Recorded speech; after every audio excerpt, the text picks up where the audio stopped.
Hello, everybody, and welcome to another episode of the Chit Chat podcast. I'm your host, Connor Reynolds, and I have a special guest today, someone in the community that I actually am working in as well, and someone I've been wanting to get on the podcast for a long time. We have Mr. James Sandoval. How you doing, sir? I'm well. How are you? I'm doing well, man. Thank you so much for coming out. Absolutely. Glad to be here. I want to get rocking and rolling right into it. Sure. I would love to know a little bit about what you do, some of the things that you've been able to do in the community. Sure. Working with a couple different high schools and a lot of different kids.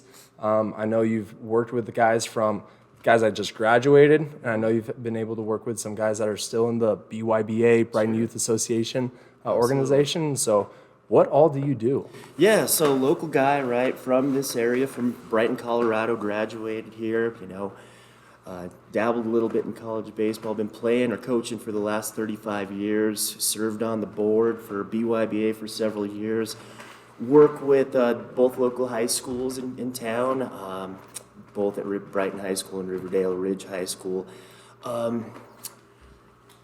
Done youth stuff, done softball, the whole nine, played competitive softball and everything, traveled across the country doing that stuff for several years. So been a part of the game for, like I say, the last 35 years. When we first started this journey, this coaching journey right out of college, we did some coaching and, that sort of thing, but just learning, right? Trying to gobble up as much information as we could from some really great coaches, right? Les Tapia was my coach. I worked with Coach McKenzie there for a while, did a summer team when I was really young, learned a ton of great stuff. And then came back to the coaching ranks about 10 years ago and started a youth team. And we're like, oh, okay. we knew we had to do something different just based on the demographic of our town, right? Not a lot of big kids. You had a group of kids that were just anomalies when you came through. You had some monsters. That hasn't happened. That was a complete anomaly. That doesn't happen in our town. We have wrestlers in our town and small, scrappy baseball players. Once in a while, we'll get a dude, but we have to develop what we have in this area. So we, both Coach Brad Schmay and myself, we got together, and we're like, how are we going to do this?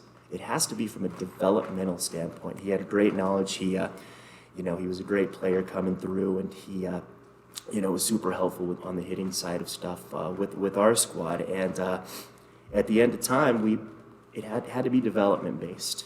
So how do we do that? And it was in the age of time where development wasn't really a part of the game.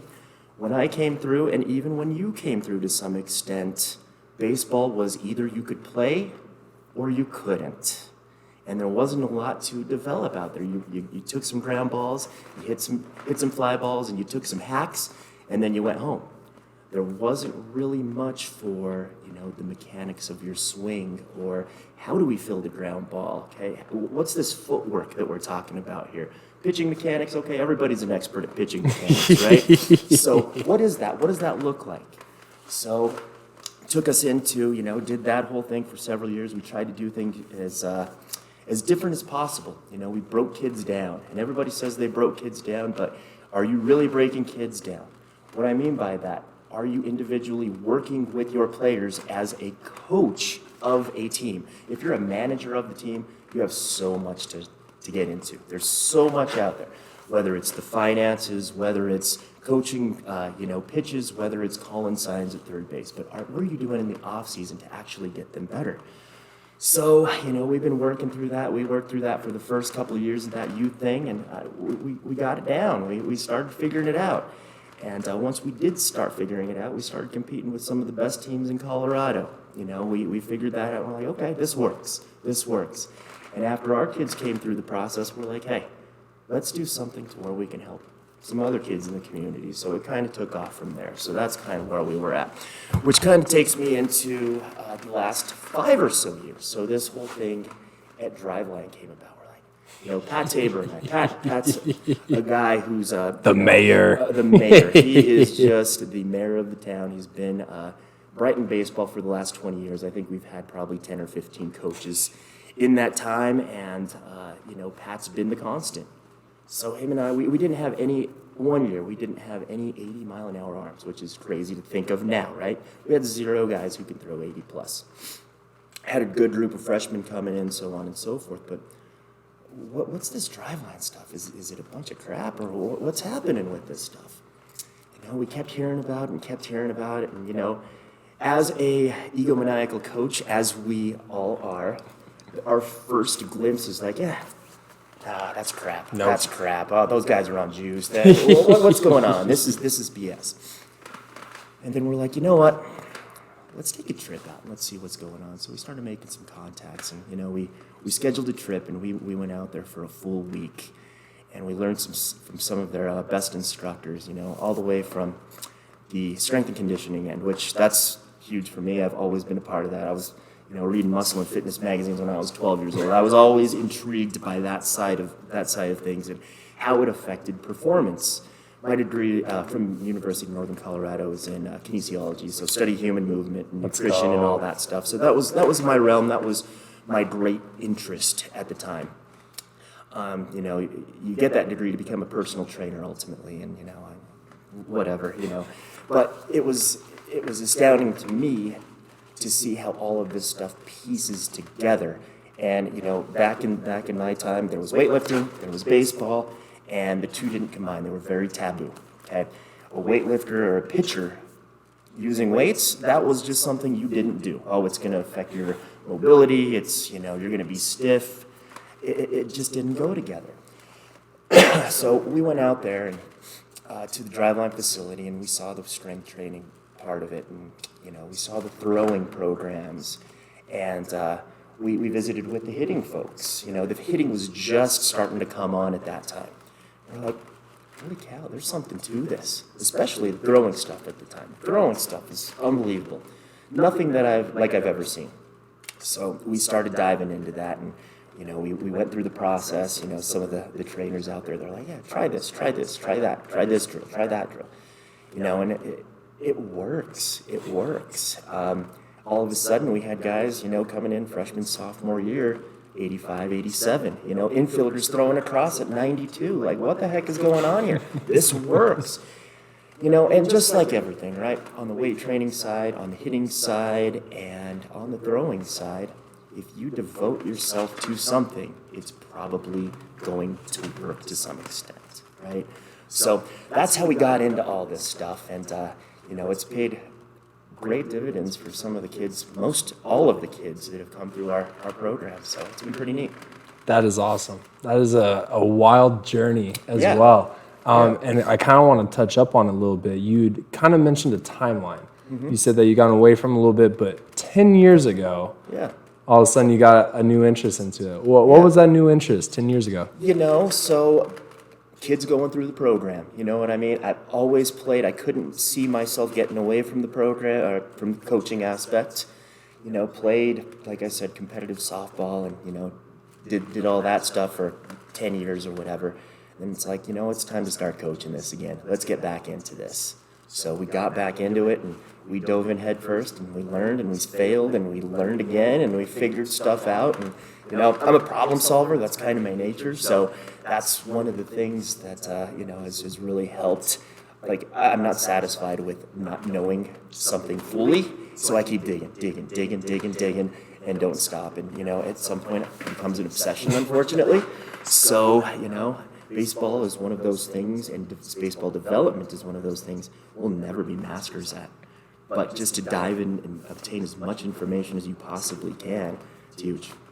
You have to. It's everything, yeah. It is. And someone, I don't know the exact person that said this quote, but they said, the more you dig into it, trying to find the answer, more you will find out that you're nowhere near the answer. And so there's that obsession where it's like, I need to know more. Right. So you dig more, and all of a sudden, instead of having more answers, you have more questions. Sure. And then you go down those rabbit holes, and then that adds up more questions. The next thing you know, you've added 30 questions, and you've answered one, if that. And it's the information is knowledge, and to be able to pass that on. And the amount of coaches that I've been able to see and parents that I've gone through that have not necessarily taken the approach of, I need to learn more. I need to fail, as you mentioned, and learn from that as being a problem solver.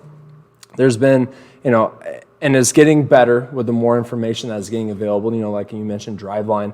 they have a whole blog section that's absolutely incredible. Breaks down every different kind of category. It has the estimated read time on there. Right. There are like things you don't understand. A lot of them have hyperlinks that will take you to another blog that will describe that. It's like the information is out there, and for you to go through and say, hey, I need to make sure that with my, it starts off with a lot of the time, like, you having someone that you're invested in and that you want to learn for them. Sure. And then it's like, wow, I want to spread this knowledge across to as many people as possible. Like, that's the ever going, coaching desire and that burning passion on the inside, to where I love that you have that. I love that our community has someone like that. And I'm wanting to make sure, like, how do we get more? Like, how do we make it to where, I don't know if you ever go on Baseball Life Colorado or whatever that Facebook page is.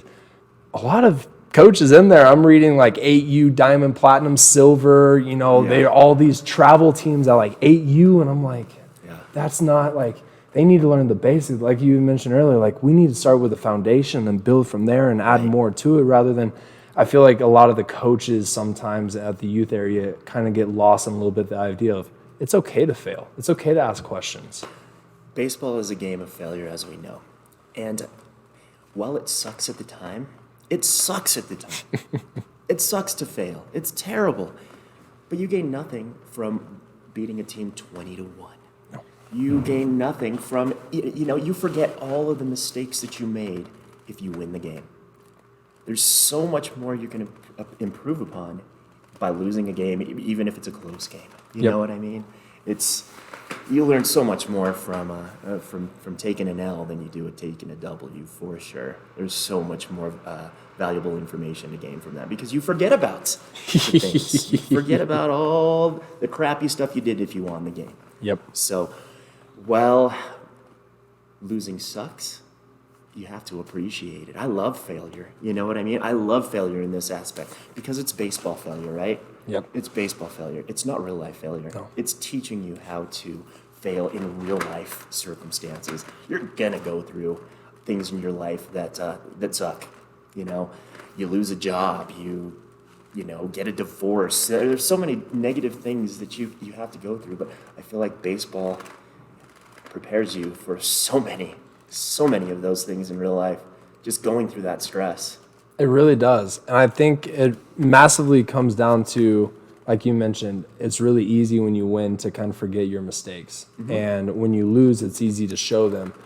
I think it comes down to also having a coach that's able to make sure that that is the focus. Like I remember I'd be coaching in the fall, and we're going through, for me, this is an opportunity for me to get players in that maybe didn't get the most amount of reps in summer when it was kind of like crunch time championship games. And so, I'm throwing guys out there. If we're up by 1, I'm throwing in like little Timmy who hasn't gotten an inning, in a few weeks or so. And it's like, hey, he needs to get reps in, Right. And I've got some parents that are like, what are you doing? Like, we need to win this. It's like, it's okay. This is a fall game. Like, what? Right. It's the understanding of, you can learn a lot from failure, but you have to make sure that you're understanding why you failed. Sure. Absolutely. And it's requiring a coach that is able to see that, rather than, when it's in that time and moment, it sucks. Like it does. It does. And you just have to be able to work through that and be able to see what long-term progression looks like, rather than the short-term goal. Right. 100%. I mean, we're coming off of the high school season right now, right? I mean, both you were involved and I was involved in these different high schools, and you're going into that game that gets you into state, and you have to throw everything at it. You got to do the whole kitchen sink, baby. The whole kitchen sink, everything. But that's different than game 67 of your summer schedule, or game 35 of your fall schedule. Those are developmental opportunities. It's a lot different than trying to get into the state tournament, right?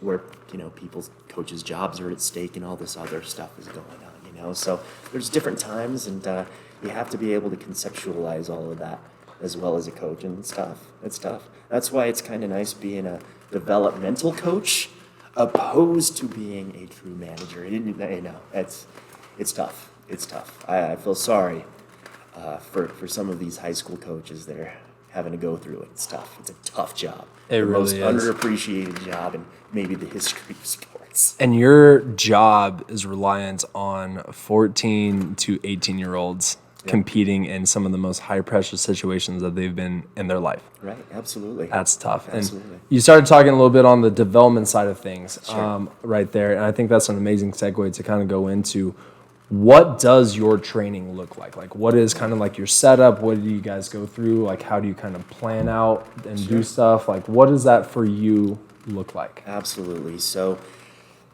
we schedule things, and we're most active from December until the start of these high school seasons, or till the start of the youth season, whatever it is. We take on full teams. We take on college athletes, high school athletes, what have you.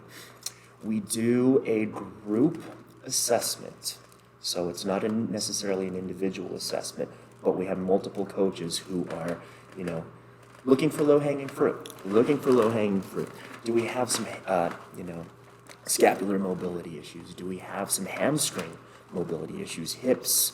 We're just looking at all these different aspects of the human body to see what is something that we can incorporate both individually and within our group to try and facilitate the best possible outcome for this low-hanging fruit. You know what I mean? So we take them through a series, battery of tests as far as that's concerned, and then we build our base program. And then it's an assessment is every day, as you know. It's not just once, it's every single day.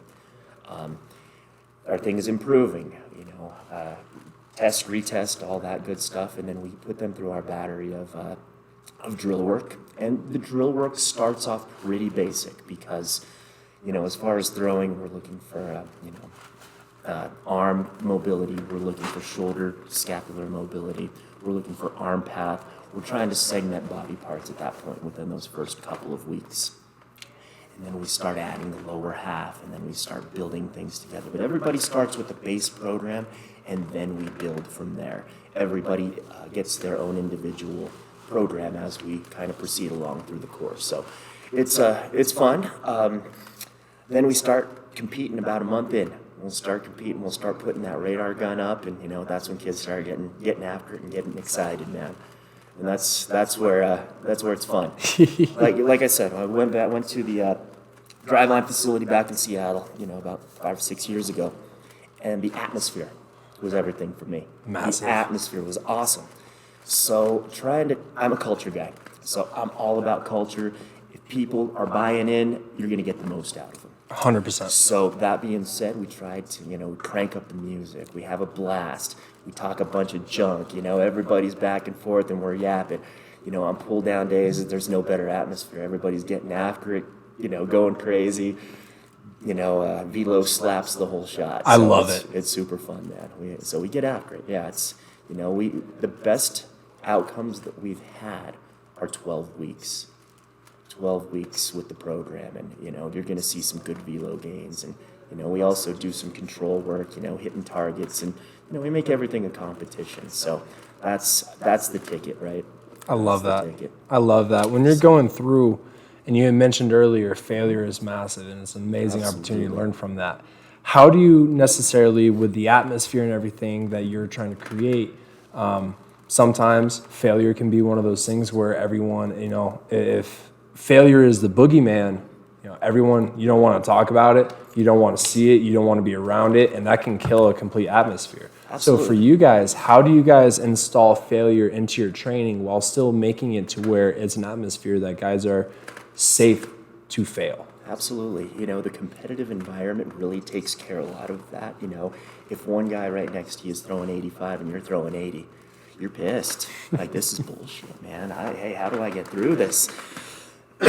So that takes care of itself, If I don't hit the target 8 out of 10 guys, and then the guy right next to me hit out of 10 out of 10 times, what's going on?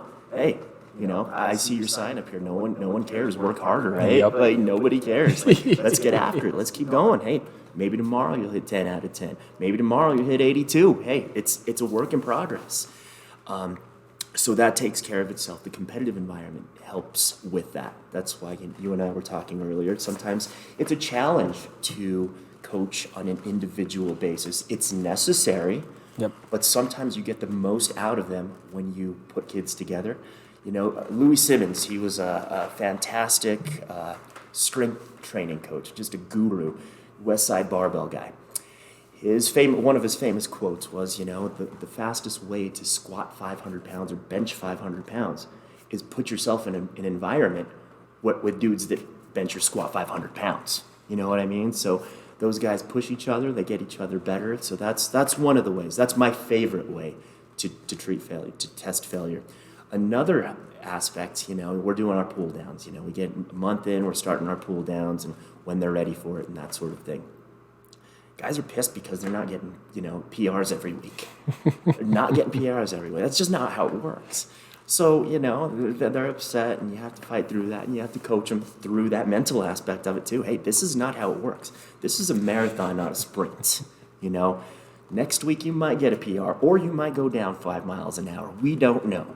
Stay after it. Trust the process. Let's keep grinding here. So that's what it's about. That's what it's about. That's what I love. So I love that. I love that. When you're going through and you're seeing these kids that are coming through, like you mentioned that you're working with guys that the 12-week program is the biggest program that you're seeing the biggest jumps of. Yeah. Do you think that's because of maybe that gives you enough time to kind of necessarily work on some of the bigger flaws? Do you think that is because it makes it to where, like you just said, the progression chart of guys that are getting better, it's an up, down, up, right. Down, up. Right. Do you think that 12-week program is where you're coming on the upslide rather than just after you kind of reaching that peak? We'll see a jump in the first 6 weeks, then we won't see a jump for a while. Then we probably won't see it till week 8 or 10. And then, at the end, some guys may PR on that last session, but oftentimes they won't. They've already seen that in, maybe week 8 or week 10, just depending. Everybody's a little bit different. But the slow progress, we pride ourselves, knock on wood. We've never had an arm injury. We've never put anybody at risk. Anytime you're doing an athletic activity, there's a chance somebody's going to get hurt. They're throwing some heavy balls, and it's... They're high schoolers, too. They're high schoolers, right? And they literally get hurt. I mean, we had one kid, he hurt his ankle because he twisted his ankle on a pull down. He fell. How does that happen? Fell on his collarbone. Come on, man. These things happen, right? Because it's an athletic activity. But we pride ourselves on building them up very slow. Another critical aspect of our throwing program is I used to manage it, and it just got to be way too much. Again, I'm a strength and conditioning guy. That's my thing. We don't allow kids to jump into this type of training unless they're doing some sort of accredited strength and conditioning plan. I feel as if it's just not a safe thing to jump out there. You haven't lifted, your shoulders can't handle throwing some heavier implements. Okay, you can throw a football, whatever, There's that whole discussion, right? Football, baseball, heavy balls, whatever else, right? Nonetheless, we try to do it as safely as possible. So I feel like that ramp-up period for that first 4 to 6 weeks is huge in guiding them through that process. And that's why they're starting to see these gains at 6, 8, 10, 12 weeks. You know what I mean? So that slow progression has really reaped some benefits. Nothing worthwhile has ever come fast or easy. So I think that 12 weeks is kind of our sweet spot. And that's kind of what we have to deal with from, November, December until the onset of the season in early March. So it's worked really well. That ramp-up period is huge. And that way, dudes are ready to go. I love that. Now you got guys coming in, season starting or going to tryouts. They're on point rather than, hey, tryouts is this weekend. Maybe I should try and throw a baseball. Getting them prepared before it gets to what I would consider a game-like atmosphere where, right. You're at tryouts doing all this stuff. Right. They're feeling good right then. Sure. That is for an athlete and then also as a parent to understand and know, that's the process. It's not like you could just, all right, guys, here's a bucket of baseballs and some other things in there. Throw them against the wall as many times as you want and right. Call it good. As a parent, I would feel really good taking my child to you guys with, the process that you guys have, right. How everything is implemented, how detail-oriented you guys are.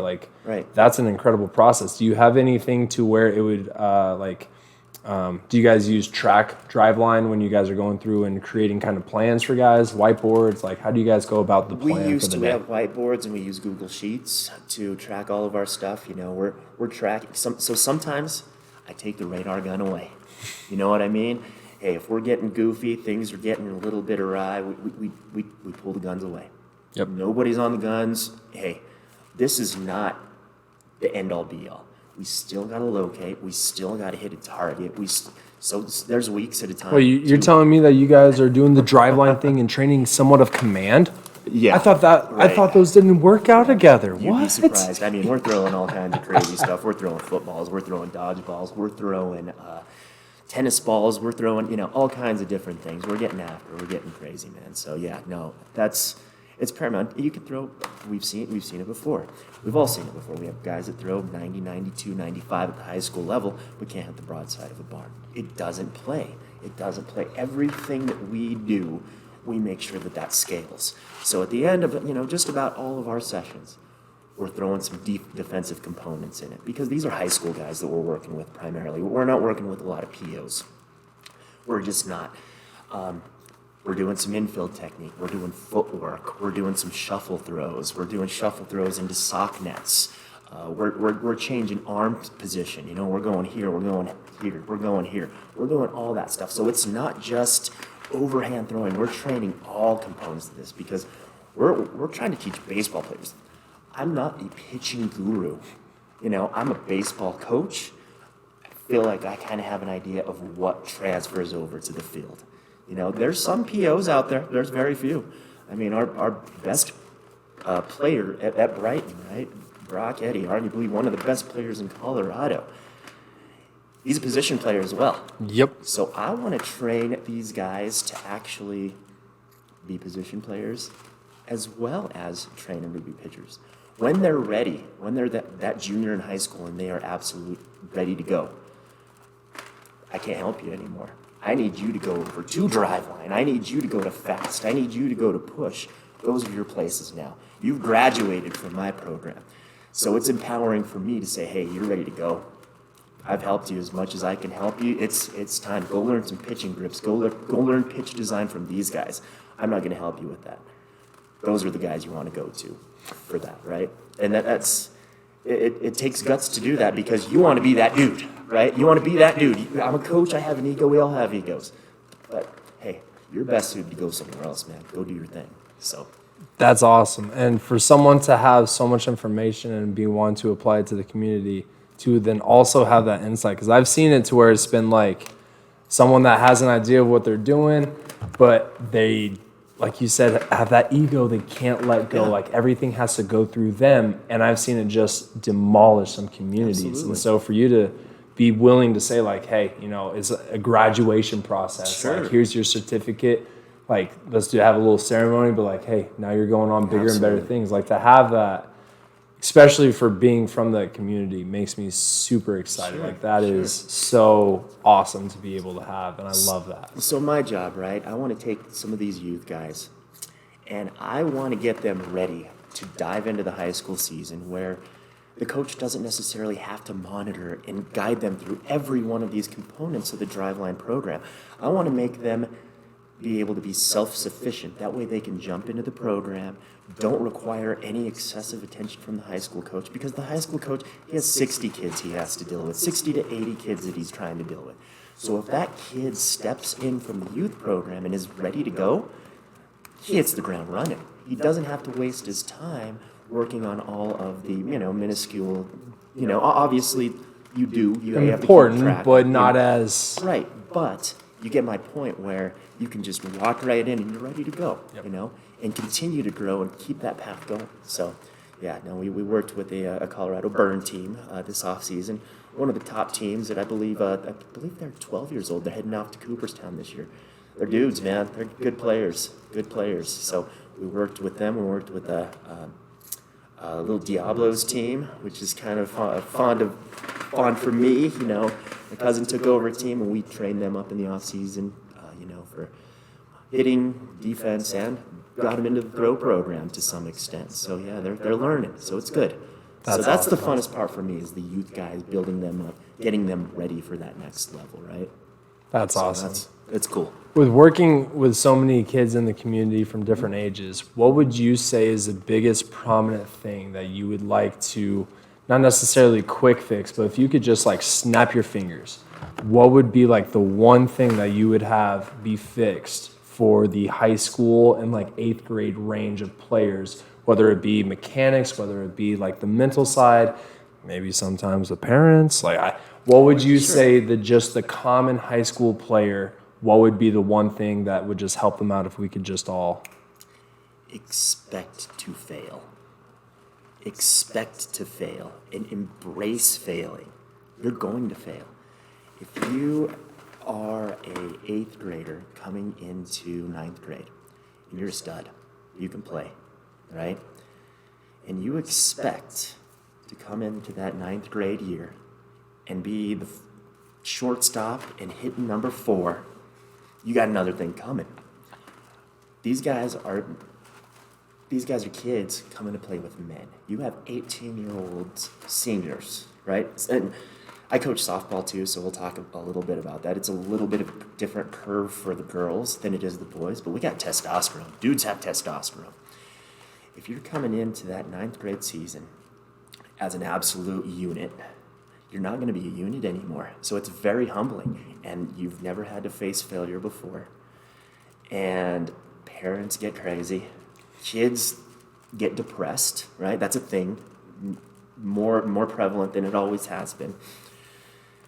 It's tough. It's tough for these kids to, well, do I suck? No, you don't suck. It's just the natural progression of things. You got to embrace the suck in order to get to that next step.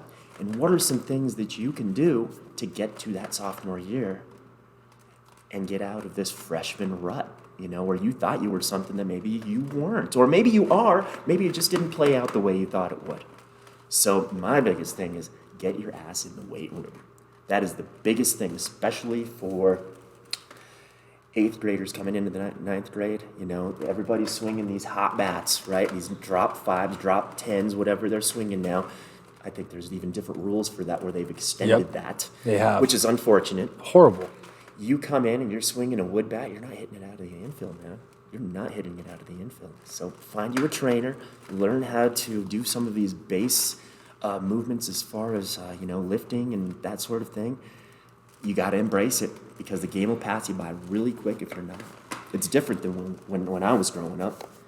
And, I think you guys were just starting to dabble a little bit more into the weight training side. But now, it's huge. It's huge. If you're not, you're putting yourself at a huge disservice. And the amount of kids I don't think necessarily realize that it's not just, when you're playing travel ball, there's 40, 50 different 14U teams in the area. When you go to your high school, there's your high school. Right. And unless you're willing to transfer and move and do all that other, business, you got to figure it out. You got to make it work. And the amount of kids that are just, I don't think necessarily, like you said, understand that scale or that scope. And then all of a sudden they're just hit with a wall. And it's like, if my parents are telling me that, I'm the greatest thing since sliced bread and everything like that, and then my coach is telling me that I'm just not good enough right now, then if I don't know how to get to that point where I am good enough, I kind of feel stuck. Like you said, then that's when the mental side of things start really coming into, not just on the baseball field, but just in kind of life in general. For someone that has only, maybe they play multi-sports, but if baseball's their thing, and if that's kind of who they identify as, all of a sudden they're going through high school. Being a freshman is one of the hardest things that you can do. You got a bigger school, you got to find classes, you got 3 different middle schools feeding into the high school that you're at. So now you're meeting new friends. There's all this other stuff. And now the thing that has identified you as like the good baseball player, you're not anymore. Right. And how do you take that as a kid? That's tough. That's tough. All that other stuff, man. I absolutely love it. If there's any other information that we can pass on to anyone listening or myself, like, do you have any YouTube channels that you are a big follower of? Any books, podcasts? Like, what are the things that you just absolutely, kind of dive into and really like? So here's some of the things that I really have really dove into as far as, just social media stuff is concerned. Obviously, driveline.com, they have so much information. The Twitter stuff is great. The Instagram stuff is great. Amazing stuff. If you get the Plus program, there's so many things you can dive into. It's unlimited information. That's a great area to jump into if you're really, really excited about baseball development. Wasserman Strength. They're fantastic. They do the high-level throwing stuff. I don't know if you've seen that. So they do a lot of the girls' softball stuff, and which is huge. We can have a whole other aspect about that. Would love that. Man, awesome stuff for the girls. Over the past several years, girls just don't throw well on the general scale. So applying some of these concepts to the girls' side, man, you should see. We have girls throwing 70 plus at 8th grade, 9th graders. It's unbelievable. Let's go. Yeah, it's unbelievable. So that's a whole other can of worms we can jump into as well. For any baseball players out there, I'm sorry, softball girls, so much more fun to work with. Like, they listen better, they don't jack around. Like, when you say something, it's yes, coach, and not just like a yes, coach. It's like they're listening. They're in. And then if you show them, and the moment they get it, they got it. Yeah. And they just go. Yeah. And they're already physically a little bit bigger because they started going a little bit. I've got a girl that plays 12U softball that comes in. Yeah. And she's bigger than some of my freshmen I work with. Yeah, and it's not necessarily like in a bad way. Like, she crushes it. She's just, better at her age. And I'm sorry, baseball guys, like, it kind of sucks working with you guys sometimes. Like, the softball girls, they kick your butt. Yeah, we're lucky. I coach a Colorado Stars team. We're a 14U team right now. Darn good team. We got some dogs. Hey, you know what dogs baby. Are. Yeah. And they compete, boy. I never thought, because we always had competitive kids all the way through. Like, damn, these girls are dogs. Let's go. Yeah. So love it's that. It's a whole different can of worms for me, but I love it. It's a different element. It's a faster game, but trying to bring some of those high level developmental techniques that we've used on the baseball side and transferring those over to the girls' side. Oh man, it's crazy. Has that been a fun challenge for you? It's been an awesome challenge. Let's go. It's been an awesome challenge. We're about the only team that, hey, first and thirds, we're throwing you out of second base, bro. Let's go. We're not giving anything up. No. And we're gonna hit a bomb off you, in the next inning. We're gonna come back and we're gonna hit a tank. We might hit 3. So yeah, we have some absolute studs. So works out pretty good. Hey, yo. You'll start hearing more about them, as soon as they get more into high school and things. But yeah, we got some dogs. I'll tell you. So so get back to my favorite follows, whatever. High level throwing, we talked about that. Kai Correa. Yep. You're probably familiar with Played Kai. for him for a little bit. Did you? Yeah. UNC. Kai's a dude. As far as infield stuff is concerned, man, he is something. He is awesome. Luke Colon. I don't know if you follow Luke Colon. He's another unit as well. He's awesome. Just the techniques, the footwork, the different arm angles, just all of that stuff. Awesome follow. As far as catchers, so a thing that I didn't, I'm just carrying on here. Let's do it. Get excited about this. So in our throwing stuff, right? We integrate positional training. Shortstops throw different than second baseman.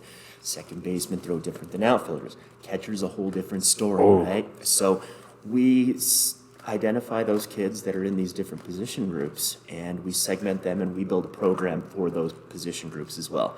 So yeah, we have guys coming in that are catchers, leaving, in our 12-week deal, cutting their, pop time down, and, throwing down to second, much higher rate. So it's awesome, right?